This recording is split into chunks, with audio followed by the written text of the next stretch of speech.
So this would be the last session from the first module, and we'll end this session by giving you a brief understanding of classes and objects. Don't worry, we'll discuss about them in detail in our next module on Python OOPS. Next we have is Python classes and object. So what is a class and object in Python?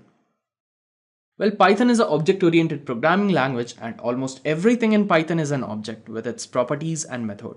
And a class, it's like a blueprint for creating objects. Let's see an example of a class. We define a class as class space class name colon, and inside that you define its objects. If you want to call an object, let's see how you call it. You're defining a variable as obj1 and you are assigning all the object of my class to it. And if you want to print one of the variable of my class, so you can access it using obj1. Alright. So this was about the classes and object in Python. Well, this was all for this module. In our next module, we'll learn about Python OOPS concept. Thank you.